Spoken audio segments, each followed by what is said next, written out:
Hey, welcome back to the channel. My name's Justin. Today I want to do an update to my review of the MixPre 3 Model 2. So this is going to be a part 2 of my original review. You don't have to watch the original review, but it will hopefully give you a lot more context. And I tried to mention a lot of things that I don't really talk about in regular reviews about this unit. Tiny little features or disadvantages of going with this that maybe might be relevant to you if you're shopping right now. So let's update that with this part 2. The first thing you need to know is that in the time between me making part 1 and part 2, I've spilled some coffee on this, and it's still going, as you can probably tell because I'm recording with it right now to make this video. I did get some residue inside, so that is acidic. That's not good for the sound devices interface. I know that, but I just wanted to throw this out there. Even if you are clumsy and get a little bit of water, maybe some coffee on it, maybe if you're mobily recording outdoors and there's a little bit of sprinkling happening, your device should be okay. I can't make any promises, but all I can tell you is that mine is still working just fine, even though I got some coffee on the inside of it. I put it next to a dehumidifier to dry it out, and it's working just fine. Okay, so the next thing I want to mention is the fact that this will work just fine with a very quiet microphone. So as you can tell, right now I have a Shure SM7B in front of me. I didn't own this when I made the original version of the review. And I don't need to buy a Cloud Lifter or any of the other competitors, that boost the gain of a quiet microphone. I've just plugged this straight into channel 3 of this interface, and I've set the gain to 62. And I don't know if you can see this very well, if the camera will focus on it or not, but that's about 60% in volume. I could keep going and going and going. I could increase the gain if I wanted to, but I'm getting a very usable signal out of this. It's, spiking all the way to the end of the green, going slightly into yellow territory on the signal readings.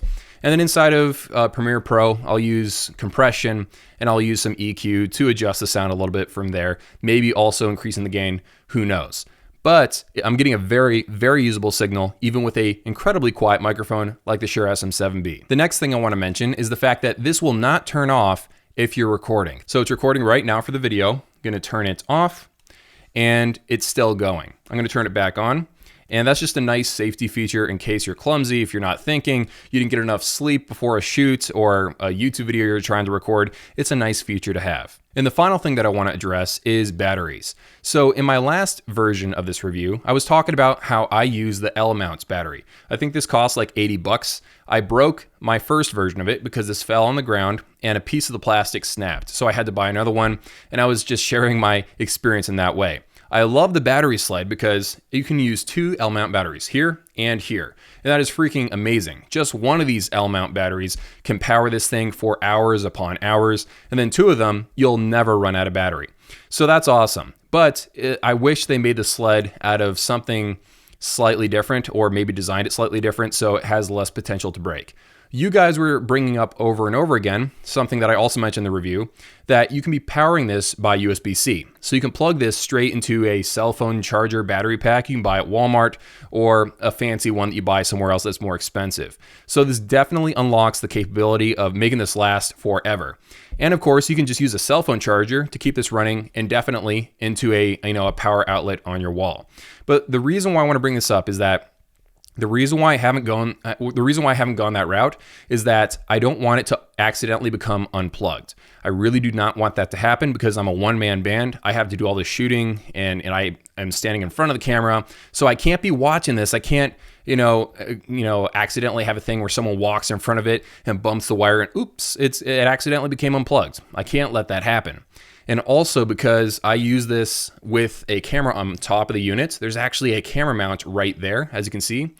So I don't have a place to put the battery. I'd have to Velcro strap a battery onto the leg of a tripod, which is something I'm not into as I'm running around to different locations. So for me, the L-mount battery and also the AA battery thing is the best way to go. For you, however, if you're using this to record podcasts or anything else, you might want to just gaff tape a giant, USB-C battery on top of this thing and have unlimited power. That might be a better solution for you. It just doesn't work out for me. I wanted to clarify that from the previous video. This is my workhorse. I've recorded so many videos with this interface. I really, really enjoy it. It just does have a couple of things that I wish were slightly different about it, but it is definitely rock solid and I do enjoy using it. All right, have an amazing day. See you all in a few.